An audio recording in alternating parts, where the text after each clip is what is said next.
Hey guys, welcome to creative art. ये है Photoshop 2020 की बेसिक सीरीज और क्लास है आज की हमारी 18th और आज हम देखेंगे टाइप टूल और ये है टाइप टूल का सेकंड पार्ट। और सेकंड पार्ट में हम देखेंगे पैराग्राफ। जिस तरह से फर्स्ट पार्ट में हमने देखा था टाइप टूल को यूज करते हुए कैरेक्टर को, तो आज देखेंगे टाइप टूल को यूज करते हुए पैराग्राफ को। दोनों में क्या फर्क है वो भी देखेंगे और पैराग्राफ के ऑप्शन को यूज करना सीखेंगे आज की क्लास में। नमस्कार, मैं हूं सुमित और आप देख रहे हैं क्रिएटिव आर्ट।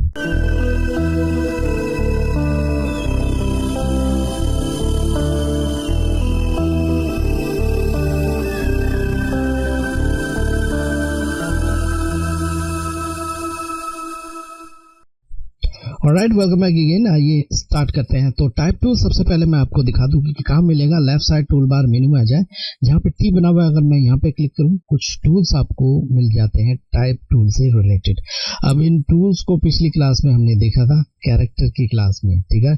और नहीं देखा है पिछली क्लास तो जरूर देखिए टाइप टूल फर्स्ट पार्ट को। राइट, ये है टाइप टूल सेकेंड पार्ट। तो आज हम देखेंगे पैराग्राफ को। तो सबसे पहले मैं आपको दिखा दूं कि पैराग्राफ का पैनल आपको कहाँ मिलेगा। तो जिस तरह से कैरेक्टर का पैनल आपको इस तरह से मिलता है, इसी तरह से पैराग्राफ का भी पैनल आपको मिल जाएगा। तो उसके लिए विंडो में जाइए और यहाँ पे आपको मिलता है पैराग्राफ। तो जैसे मैं क्लिक करता हूँ ये बाहर आ जाता है, ठीक है।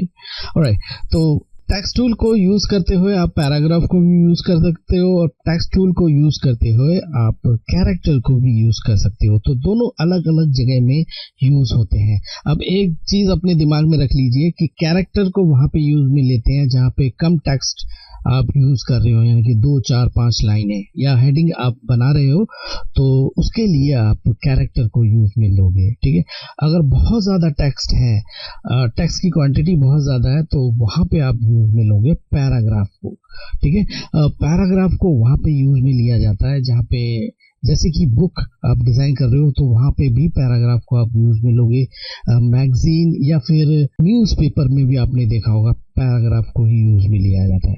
अब पैराग्राफ को यूज में इसीलिए लिया जाता है क्योंकि टेक्स्ट की क्वांटिटी होती है ज्यादा और किसी भी टेक्स्ट की क्वांटिटी ज्यादा जब होने पर आप फैलाकर उसको नहीं रख सकते हो। आपको उसको पैराग्राफ में यानी कि एक दायरे में रखना होगा।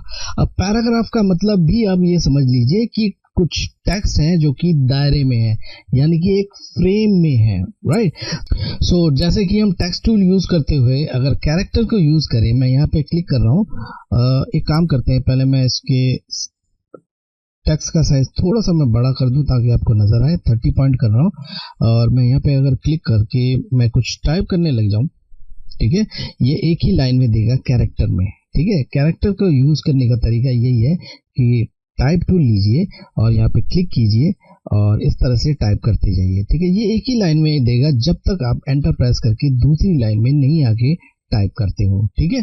तो ये तो तरीका हुआ कैरेक्टर का टाइप टूल यूज करते हुए, ठीक है। मैं इसको कैंसिल करता हूँ। अब पैराग्राफ का तरीका थोड़ा सा अलग है टाइप टूल यूज करते हुए। टाइप टूल को ही मैंने लिया। अब टाइप टूल को इस तरह से ड्रैग करेंगे पहले, ठीक है। इस तरह से ड्रैग करके एक फ्रेम बना लेंगे। अब वो फ्रेम आप थोड़े से अंदाजे से बना सकते हो, यानी कि टेक्स्ट अगर बहुत ज़्यादा है तो बड़ा फ्रेम बनाइए, टेक्स्ट कम है तो छोटा फ्रेम बनाइए। तो मैं इस तरह से एक फ्रेम बना लेता हूँ, ठीक है, यानी कि एक दायरा। कुछ मुझे डमी टेक्स्ट मिल जाता है, मैं बैक स्पेस कर रहा हूँ। मैं कुछ टेक्स्ट रखे हुए हैं, मैं उनको कॉपी कर रहा हूँ। सो यहाँ पे कुछ मैंने टेक्स्ट रखे हुए हैं। नोटपैड में मैंने कंट्रोल E से ऑल सेलेक्ट किया, कंट्रोल C से मैं कॉपी करके यहाँ पे मैं पेस्ट करना चाहता हूँ। देखिए, टेक्स्ट की क्वांटिटी जब ज़्यादा हो तब आप पैराग्राफ को ही यूज़ में लीजिए, ठीक है। और इस तरह से एक फ्रेम बना के उसमें क्लिक कर दीजिए उसके बीच में, ठीक है, या बीच में कहीं पे भी एक लाइन ब्लिंक करने लग जाएगा और कंट्रोल V से मैं यहाँ पे पेस्ट कर देता हूँ, ठीक है। अब होता क्या है कि आपने अगर फ्रेम को टेक्स्ट के मुताबिक नहीं बनाया, या यूँ समझ लीजिए कि फ्रेम को आपने छोटा बना लिया और टेक्स्ट है ज़्यादा, तो वो टेक्स्ट उस फ्रेम में उतना ही आएगा जितना उतना आना चाहिए, ठीक है, साइज के मुताबिक। फॉर एग्जांपल 30 पॉइंट मैंने लिया है एक साइज, और अब मैं अगर इस फ्रेम को थोड़ा सा बड़ा करूं तो देखिए और भी टेक्स्ट आते जाएंगे नीचे की तरफ, ठीक है, कुछ इस तरह से। तो एक काम कर सकते हैं ऐसे में क्लिक करके कंट्रोल ए से ऑल सेलेक्ट करेंगे और इसके साइज को थोड़ा सा छोटा कर लीजिए। फॉर एग्जांपल मैं 16 पॉइंट में कर रहा हूँ, तो अब देखिए बहुत सारे टेक्स्ट आ गए हैं। अब आप अपने फ्रेम को छोटा भी कर सकते हो। अच्छा, इस फ्रेम की एक खासियत और है कि अगर आप यहाँ पे क्लिक करके इस फ्रेम को छोटा या बड़ा या मोटा या पतला करेंगे तो टेक्स्ट उसी हिसाब से उसमें एडजस्ट हो जाएगा। फॉर एग्जांपल मैं ऐसा कुछ पैराग्राफ रखना चाहता हूँ, ओके कर रहा हूँ, मूव टूल लेके मैं यहाँ पे रख रहा हूँ, ठीक है जी।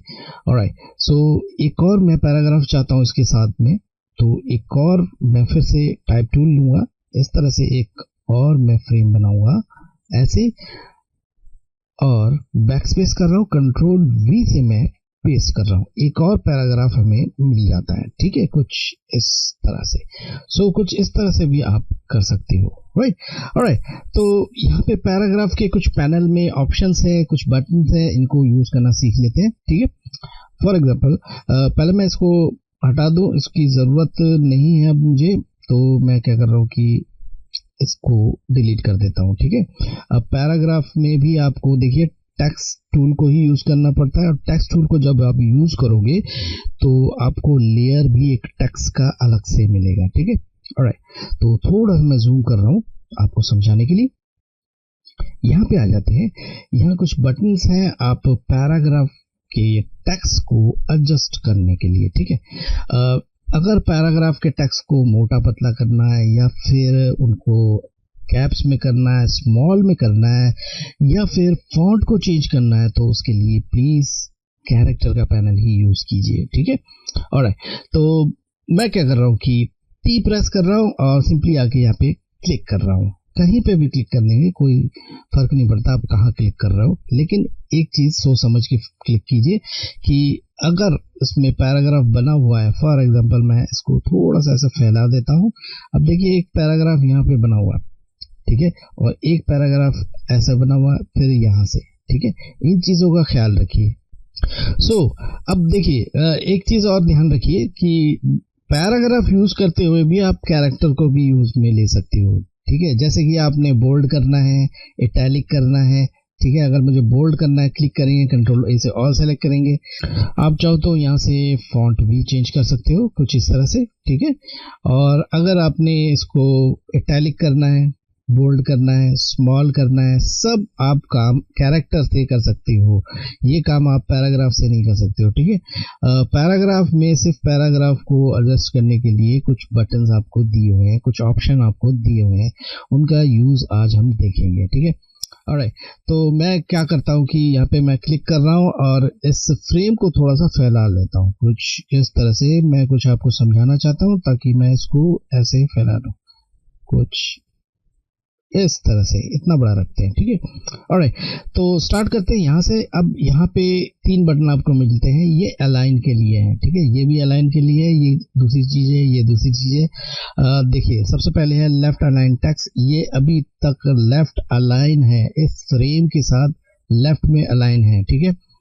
फिर उसके बाद आता है सेंटर टेक्स्ट।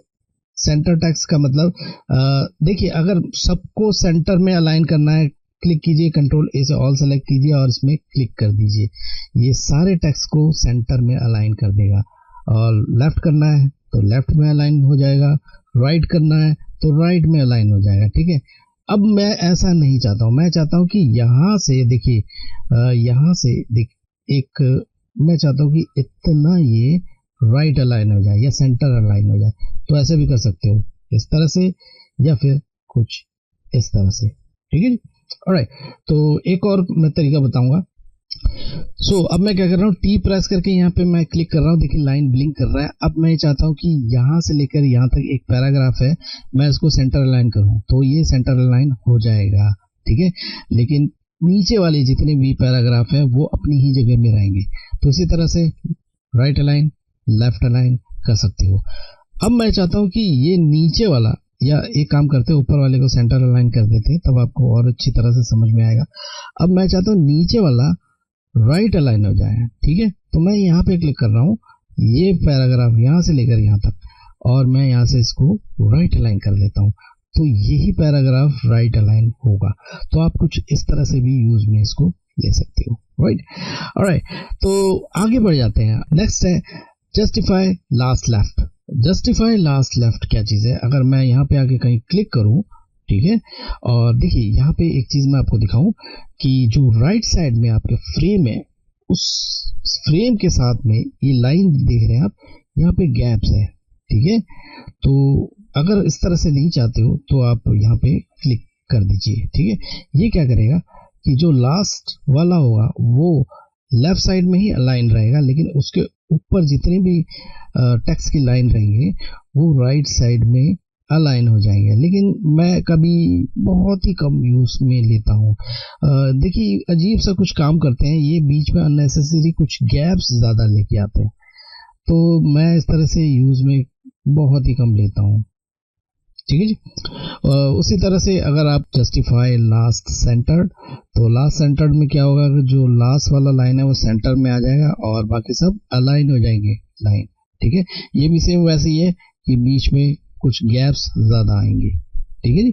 और उसी तरह से जस्टिफाई लास्ट राइट, तो कुछ इस तरह से लास्ट वाला जो लाइन है वो राइट की तरफ अलाइन हो जाएगा और ऊपर वाले भी अलाइन हो जाएंगे, ठीक है। ऑलराइट, सो उसके बाद मैं पहले इसको लेफ्ट अलाइन कर दूं।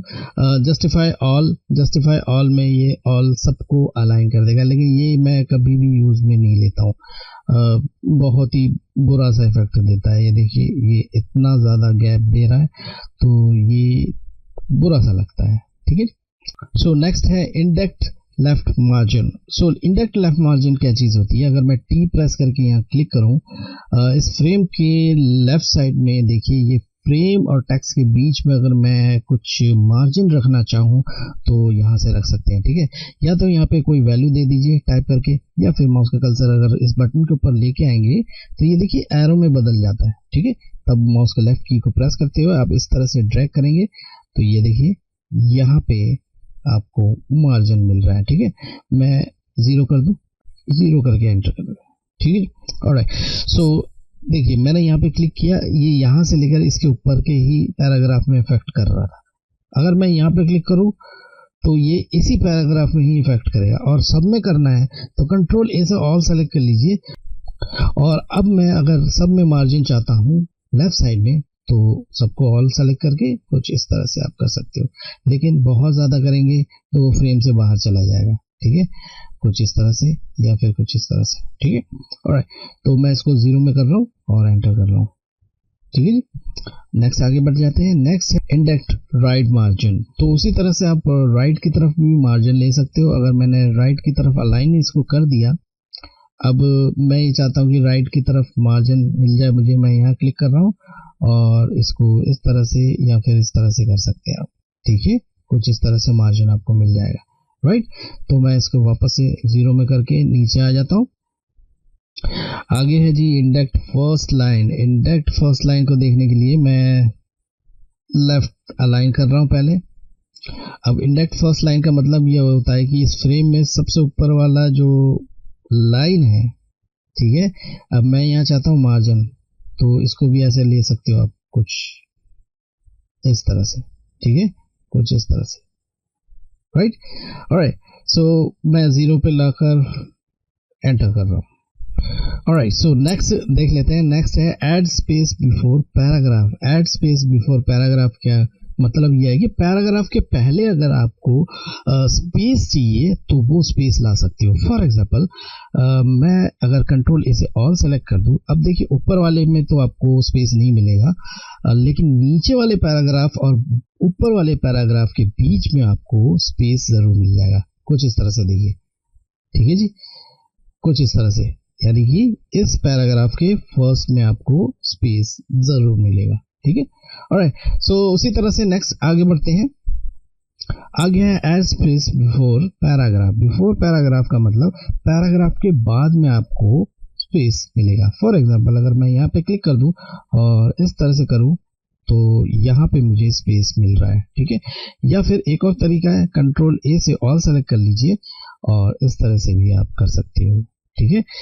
जरूरी नहीं है एक पैराग्राफ हो या 2 पैराग्राफ हो, ज़्यादा भी हो सकते हैं। तो कुछ इस तरह से भी आप यूज में इसको ले सकते हो। देखिए कुछ इस तरह से मैं यस कर रहा हूँ यहाँ से, और कुछ इस तरह से हमें पैराग्राफ अलग अलग नजर आते हैं, राइट। ऑलराइट, सो नेक्स्ट को दिखाने के लिए मैं थोड़ा सा जूम कर रहा हूँ। नेक्स्ट ऑप्शन है हाइफेनेट। ये क्या करता है, देखिए एक चीज मैं आपको दिखाऊं। अगर मैं यहाँ पे क्लिक करूं तो ये जो फ्रेम है, अगर इस फ्रेम को मैं छोटा करता हूं तो ये जो वर्ड है ये यहाँ से नीचे वाली लाइन पे आ जाएगा, ठीक है। मैं दिखाता हूँ कुछ इस तरह से, ठीक है। ये देखिए नीचे आ गया। अब ऐसा नहीं चाहते हो, देखिए नीचे आ तो गया लेकिन यहाँ पे ये गैप छोड़ के जाता है। ऐसा नहीं चाहते हो तो एक काम कर सकते हैं, मैं इस तरह से रख रहा हूँ। हाइफेनेट को हमेशा ऑन रखिए। देखिए मैं जैसे ऑन करूंगा ये क्या करेगा, उस वर्ड का आधा हिस्सा ऊपर रख लेगा और आधे को नीचे कर देगा, यानी कि डैश के साथ, ठीक है। जैसे कि इस तरह से यहाँ पे टाइप फेस लिखा हुआ है, टाइप ऊपर आ गया और फेस नीचे आ गया डैश के साथ। तो इस तरह से आप यूज में ले सकते हो। ये ऑप्शन यूजफुल है और बहुत जगह यूज में भी आता है। 5 लेटर से ज्यादा का कोई वर्ड होगा तो उसी में ही ये वर्क करेगा। अदरवाइज अगर कोई 2 या 3 लेटर के वर्ड होंगे तो उसमें ये काम नहीं करता है, ठीक है। याद रखिए, जैसे कि यहाँ लिखा हुआ है पॉसिबिलिटीज, ठीक है, ये काफी बड़ा वर्ड है तो ऐसे वर्ड में ही ये काम करेगा, ठीक है। ऑलराइट, सो अगर किसी तरह का कोई गड़बड़ हो जाए तो यहाँ पे इस फ्लाई आउट बटन में आके आप इसको रीसेट कर सकते हो। ये बाय डिफॉल्ट जैसा था वैसे ही आपको मिल जाएगा। सो उम्मीद करता हूँ आज का क्लास आपको जरूर पसंद आया होगा। पसंद आए तो लाइक जरूर कीजिए, फर्स्ट टाइम आया तो प्लीज सब्सक्राइब भी जरूर कर लीजिए और प्रैक्टिस जरूर रखिए। किसी भी तरह का कोई क्वेश्चन हो इस वीडियो से रिलेटेड आप मेरे कमेंट सेक्शन में कमेंट कर सकते हैं। अगले फोटोशॉप की बेसिक क्लास में एक और नए टॉपिक के साथ फिर से हम मिलेंगे। Thanks for watching.